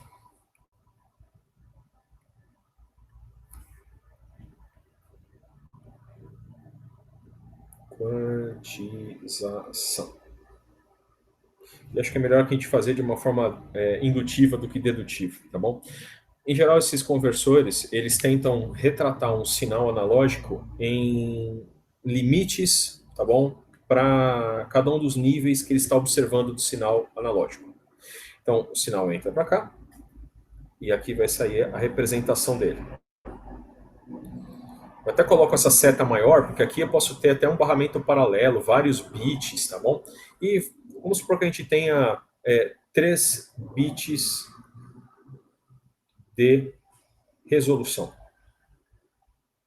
O que eu quero dizer com 3 bits de resolução é um pensamento rápido para a gente deduzir. Vocês já viram em sistemas digitais que 3 bits permitem representar ou permitem codificar quantos símbolos diferentes, quantas coisas diferentes. Lembra de mapa de Carnot? Vocês faziam algumas tabelas da verdade? Vocês falavam assim, olha, eu tenho 3 bits, o A2, o A1 e o A0. Esse daqui a gente até chamava de bit menos significativo. E, desculpa, quantas combinações eu consigo fazer com 3 bits? Cada um deles pode variar 0 e 1, 0 e 1, 0 e 1, 0 e 1. Então, vamos constituir todas elas. 0, 0, 0, 0, 0, 1, 0, 1, 0, 0, 1, 1, 1, 0, 0, 1, 0, 1, 1, 1, 0, 1, 1, 1. E aí vocês aprenderam em algum lugar que existe uma forma da gente interpretar esses valores binários, essas palavras constituídas por n bits, tá bom? Por exemplo, um valor decimal, né? 3 zeros numa palavra de 3 bits, a gente vai falar, ó, isso aqui é 0. O último bit menos significativo ligado, isto é 1, isto é 2, isto é 3, isto é 4, isto é 5, isto é 6, isto é 7. Ok? Eu acho que não estou falando grego com vocês. Vamos ver quantas pessoas estão vivas às 16 horas e 26 minutos. Quantos estão roncando já debaixo das cobertas no frio? Uma pessoa, 2. Opa, o Vitor está dormindo. Muito bem, pessoal. Então é o seguinte, olha, vocês já viram isso num passado distante, eu sei que vai dar alguns arrepios em vocês, mas é para a gente lembrar, para extrapolar um pouco esses conhecimentos. Então, com 3 bits eu represento 8 coisas diferentes. Aqui, essa é a representação que eu usei, um decimal que vai desde 0 até 7. Mas eu podia ter escolhido de 1 até 8, e podia, porque do planeta de onde eu venho a gente não usa números arábicos, isso aqui ser uma estrelinha, isso aqui ser um quadradinho, isso aqui ser um triângulo, isso aqui ser um círculo, isso aqui um semicírculo, isso aqui um triângulo para outro lado. Eu posso usar a representação que eu quiser. Essa é a ideia que eu dei para vocês de símbolos. Os bits podem representar conjuntos de símbolos dos mais diversos. Então, vamos lá. O que os seres humanos usam? Decimal. Podem usar binário. Pode usar hexa também. Mas vocês já viram aí em sistemas digitais? Já ouviram falar do código Gray? E aí, quem já ouviu falar de código Gray, manda um oi aí para mim. Ótimo, já viram. Para fazer as tabelas da verdade, a gente usa código Gray. O código Gray é um código que você tem repetições entre troca de símbolos de apenas 1 bit. Então, por exemplo, ó, daqui para cá, eu tive que trocar esse 0 por 1, então tive uma troca de símbolo, esse 1 por 0, tive outra troca, aqui tive 3 trocas de símbolo nessa transição. O código Gray sempre garante que apenas um símbolo é trocado entre... só um bit é trocado entre trocas de símbolos, tá bom? Então tem um monte de codificação, uma pancada, tá bom? O que interessa é que, se eu sei a forma de codificação, mais tarde eu vou conseguir fazer aritmética com esses valores digitalizados. Então, isso é um processo de digitalização, é converter uma tensão analógica que está sendo mantida para nós, tá bom? Em uma representação, tá bom? Binária, tá bom? Ou codificada, um V codificado. E aí vamos ver como é que a gente poderia fazer isso, então, de forma analógica. Então, o que se faz é isso aqui, ó. Vamos fazer um eixo aqui, um eixo para cá. Vamos ver se eu encontrei aqui 8 divisões. Vamos lá. Uma, duas, um pouquinho só. 1, 2, 3, 4, 5, 6, 7, 8. Tá bom? Então vamos supor que esse aqui é a minha tensão V de T, que eu coloco na entrada do meu conversor. Ela pode vir desde um valor, vou até colocar aqui um valor, botar bem aqui, desde um valor, vamos lá, negativo, verdade? Alguém pode botar uma tensão negativa no nosso conversor. Deixa eu já marcar também os outros eixos, que eu vou precisar disso já já. Então, vou colocar comigo. Pode ser aqui. Legal. Vou marcar aqui. Aqui vai ser o meu valor codificado. Vamos usar uma cor verde para cá. Então, esse cara aqui, eu ver codificado.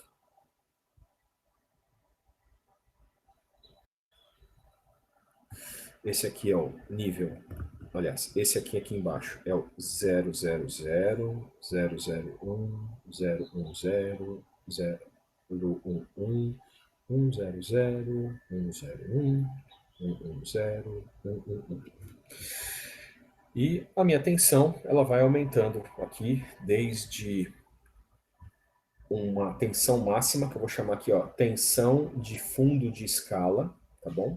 E aqui eu tenho todos os valores intermediários. Aqui eu vou ter 1 oitavo, 2 oitavos, 3 oitavos, 4 oitavos, 5 oitavos, 6 oitavos, 7 oitavos e 1 fundo de escala. Então, tudo isso é multiplicado por VFS. Vou até botar isso aqui mais para cá, fazer um grande vezes aqui e botar entre parênteses para mostrar. Tenho desde 0 volts, até pode ter negativo, tá bom? Até mais. Vamos ver o que acontece ao longo do tempo. Vamos percorrer aqui com uma linha. Enquanto eu estou mandando, vamos botar com amarelo, enquanto eu estou mandando tensões negativas, tá bom? O que o conversor AD, ele fica sempre gerando na sua saída um valor codificado em verde, então aqui é o VCOD. V, aqui é o V codificado. Enquanto eu mandar uma tensão baixinha, ele fica lá mandando o valor codificado 0. Até que em um determinado momento, tá? Isso aqui é meio estatístico, tá? Eu não tenho uma certeza absoluta. E gera até uma incerteza que a gente vai falar daqui a pouquinho.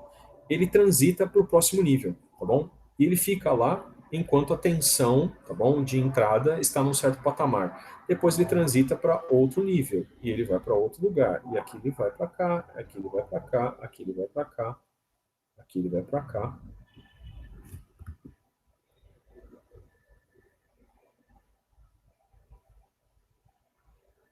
E aqui não tem mais como representar. O conversor AD está no maior símbolo que ele pode representar. E aí tem até uma coisa interessante, né? Do jeito que eu desenhei aqui, vou até tirar você daqui um pouquinho.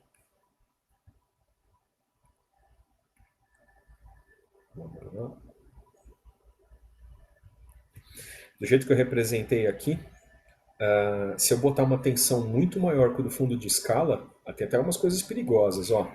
Uma tensão muito negativa, eu vou colocar aqui uma nuvenzinha, eu explodo o conversor AD, eu danifico ele se eu colocar uma tensão muito menor do que aquela que ele pode suportar. E uma tensão muito maior, tá bom? Ó, fundo de escala está aqui, ó. Maior dele 3,3 volts. Botei 3,9, tá bom? Bem-vindo, conversor AD, à terra prometida dos conversores AD. Então aqui é proibido. Você não deveria deixar o seu conversor chegar nesse lugar e nesse, tá bom? Como que você garante isso? Colocando aqueles circuitos de clampagem, tá bom? Mas olha só a coisa que tá aparecendo aqui de novo. Perini, por que você falou a tensão na entrada, V de T vai aumentando, o amarelo, tá bom? Ele tá, vamos lá, este cara aqui, tensão, V de T. Eu estou alterando, subindo vermelho, e de repente aqui a saída vai para o símbolo 1. Por que aconteceu aqui e não aconteceu mais tarde? Na verdade, ele estatisticamente pode acontecer em qualquer lugar aqui, ó. Tá bom? Esse aqui, ó, esse patamar todo, tá bom? É o lugar geométrico das tensões que são representadas pelo código 001. Então, esse quadradinho aqui, ó, é o código 001 médio, é estatístico, tá bom? Ele tem uma média desvio padrão. E, em geral, o que a gente faz é o seguinte, ó, existe um erro. Então, toda vez que a gente fala assim, a minha tensão de entrada, meu V de T, tem exatamente o 1,8, tá aqui, ó, tá? Tem exatamente 1,8 não, 1/8 do fundo de escala. Estou falando de um conversor de 3 bits, né? Então, se a minha tensão de entrada tem exatamente isso, a tensão codificada que aparece lá para o outro lado, o VCOD, é igual a 0,01, mas está implícito, está subentendido que esse valor aqui, apesar dele ser digital, pertencente aos números inteiros, né? Ele representa o algarismo número 1 aqui bonitinho. Ele, na verdade, ele contém a seguinte informação implícita. Isso aqui é mais ou menos a metade da menor nível aqui que faz a divisão de um patamar para o outro. Então, ó, essa coisa nova aqui, ó, eu vou colocar em azul. Esse valor aqui, ó, tá bom? De um patamar para o outro, isso aqui a gente chama de Q, é o tal do quanta, é o nível de quantização. E ele é justamente a tensão de fundo de escala dividido por 2 elevado ao número de bits de resolução. Então, quando a gente fala que uma tensão de entrada foi convertida para uma certa codificação, o valor exato da tensão de entrada você nunca pode dizer que era 1/8 de VFS. Você tem que dizer que é aquele símbolo mais ou menos, tá bom? Metade do que, tá bom? Então, quando alguém for converter essa informaçãozinha aqui, que está digital, para uma tensão em volts, ele nunca vai poder falar assertivamente que é 1/8 de VFS. Não, não. Você tem que falar, é 1/8 de VFS mais ou menos 1/2. É uma incerteza, tá bom? Então, vamos lá. Vamos seguir. Deixa eu ver que horas são. Ok, tem alguns minutinhos. Então, o processo de quantização, ele faz essa tradução, então, resumindo.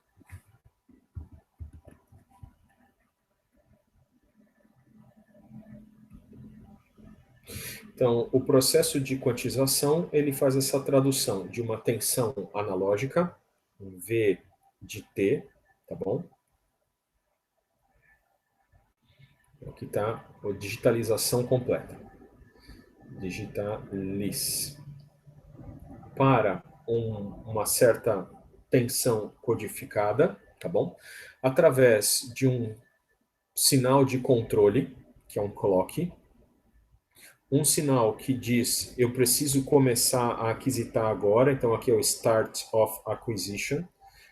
Quando a conversão está pronta, normalmente esses conversores ADs têm um sinal de End of Acquisition, End of Conversion, e esse valor aqui, esse VCOD, é V de T quantizado em K vezes esse nível de quantização, tá bom? Mais ou menos meio 1 de Q, onde o Q é igual à tensão de fundo de escala sobre 2 elevado a N, aonde N é o número de bits do conversor. Ou sua resolução. Vamos lá, vamos entender o que eu estou desenhando aqui. Esses sinais aqui de SOC e OC eu não falei ainda, tá, gente? Depois eu falo na próxima aula, quando a gente começar a falar um pouquinho de sistemas discretos. Então, exemplo.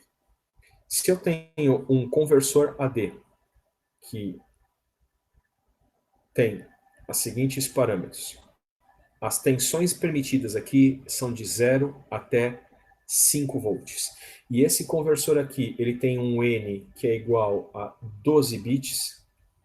Vamos entender cada uma das coisas que acontecem no AD e o que acontece quando esse V de T assume uma certa tensão. Qual que é o valor do VCOD codificado que aparece aqui. Vamos lá? Então, primeira coisa, a tensão de fundo de escala, ela sempre é o maior valor de tensão menos o menor valor. Nesse caso aqui, ele tem 5 volts, tá bom? E nesses 5 volts de escala, de fundo de escala que ele tem, ele divide esses 5 volts em 2 elevado a 12 bits. 2 elevado a 12 níveis de quantização. Níveis de quantização é outro nome que a gente dá para símbolos, né? E vamos fazer essa conta, 2 elevado a 12 é a mesma coisa que 2 elevado a 10 vezes 2 elevado ao quadrado. Isso daqui é 1024, isso aqui é 4, isso aqui deve dar 4096. Tudo bem?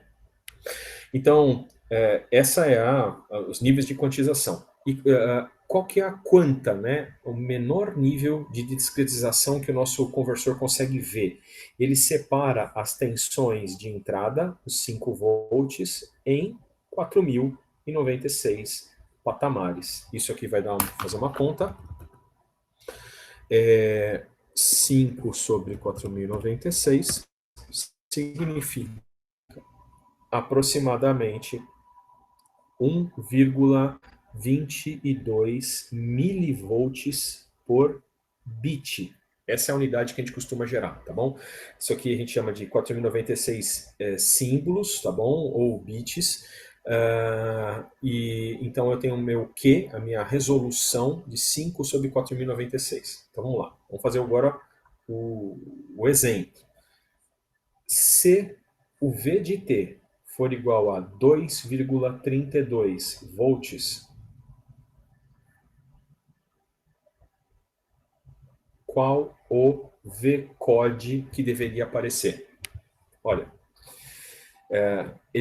tudo que tiver entre 0 e 5 volts, ele a cada 1,22 milivolts liga um bit. Então, quantos bits ligados, né? Quantos símbolos eu vou ter percorrido depois de andar 2,32 volts? A conta que se faz é essa aqui, ó. O valor, o V-code, ele é igual ao 2,32 dividido por esse Q, tá bom? Então, vamos lá, vamos fazer 2,32, cadê minha calculadora? 2,32, eu vou dividir isso por 1,22 vezes 10, 2,32 dividido por 0,00122. 1901,6. Vamos lá. Esse é o valor exato, tá? Mas, desculpa, como é um conversor analógico digital, ele não consegue representar o 6. Então, vamos lá. O que vocês acham? Que a saída do conversor AD vai estar representando 1901 ou o símbolo imediatamente seguinte, 1902? Qual que vocês acham que é a probabilidade maior?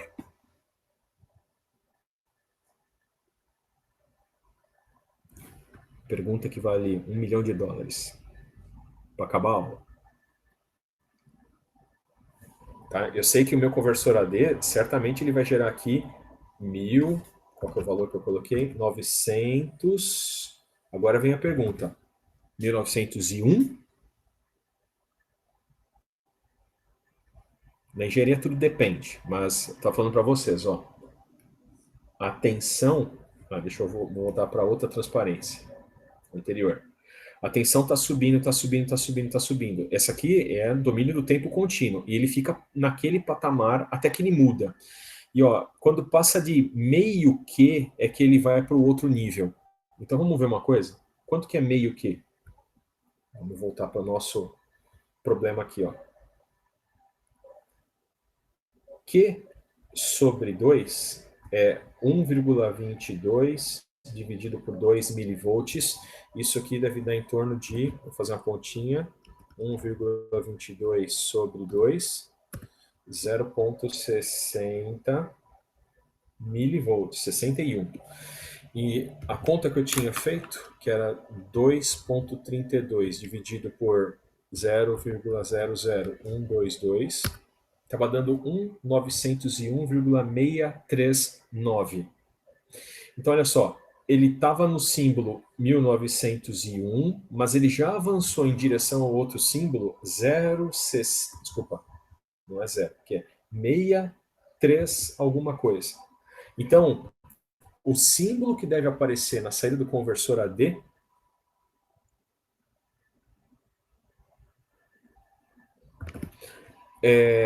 qual que vocês acham que é?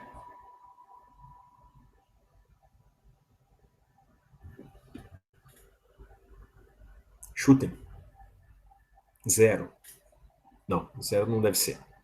1902. Ele já está mais próximo do símbolo 1902. Ele já passou o Q sobre 2. Então, é isso que deve aparecer. 1902 como o símbolo de saída, né, o valor codificado. Mas se alguém tivesse que falar, tá bom, esse é meu conversor AD, a medida dele agora é 1902. O que ela significa? Ela é 1902 sobre 4096 vezes a tensão de fundo de escala, para ter a tensão em volts de novo. Eu vou fazer o processo inverso. Mas, desculpa, como ele já truncou a informação, eu coloco aqui, ó, mais ou menos meio Q. Tá bom? Essa é a coisa que eu preciso que vocês entendam. Quando a gente trabalha com valores de engenharia dentro de um processador, a gente está lá com amostras. Ah, a amostra deu 12, 20, 22. Mas ela representa o mundo real com uma incerteza. Tá bom? Essa incerteza é metade do menor nível que o conversor trabalha. Isso é relevante, Perini? Estou falando aqui de 610 microvolts. Olha, nessa aplicação, o microvolt é muito pouco. Mas conversores com menos bits, que é o caso, por exemplo, Arduinos, alguns CLPs que são baratos, tem 8 bits de resolução. Pessoal, 8 bits de resolução é aproximadamente 1 sobre 256 vezes a tensão de fundo de escala. E às vezes os caras têm tensão de fundo de escala de 10 volts ou 20 volts.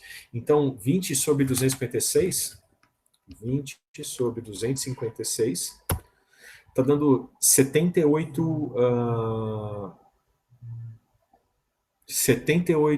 milivolts, é isso mesmo? 20 sobre 256, isso.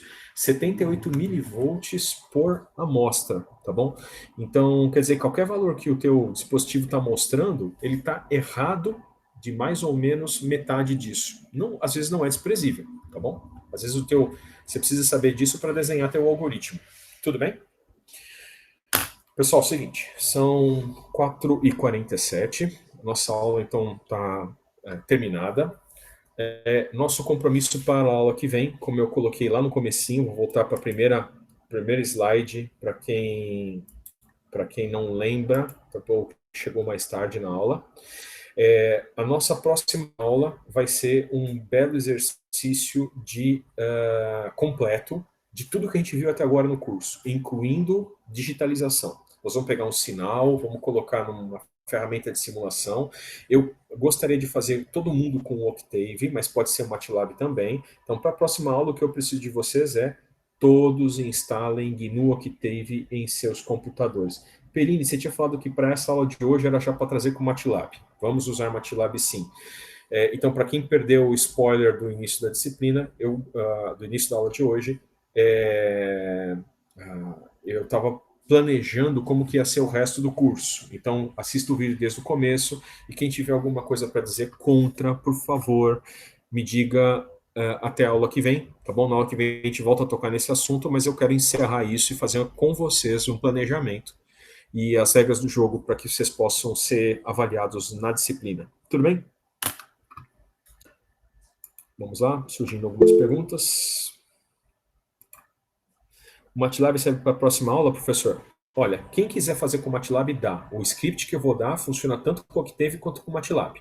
Mas o MATLAB, de fato, nós vamos usar aqui, nessas duas aulas aqui, do dia 29/5 e 4/6, os exemplos que eu vou ter são de MATLAB, tá? E é uma forma de introduzi-los, porque as disciplinas subsequentes a PEA 3411, que é PEA 3412, precisam de MATLAB lindamente no DNA de vocês, tá bom? Então, quem já instalou, não jogou o tempo fora. Só não vou usar na aula que vem de forma dedicada, tá bom? Mas dá para usar. Preciso instalar o Octave? Não. Dá para fazer só com o MATLAB também. É só mais fácil para eu fazer suporte, tá? Se de repente alguém fala assim, professor, essa última linha que você digitou, no meu deu um erro esquisito. Se a pessoa está no MATLAB ou no Octave, pode ser por razões distintas. Então, para tentar manter o denominador da próxima aula mais simples, eu estou pretendendo usar apenas o Octave na aula do dia 14. Mas, dia 29 e dia 4, MATLAB na cabeça. Pessoal, usem máscara, tomem conta das pessoas que são queridas e até a próxima semana.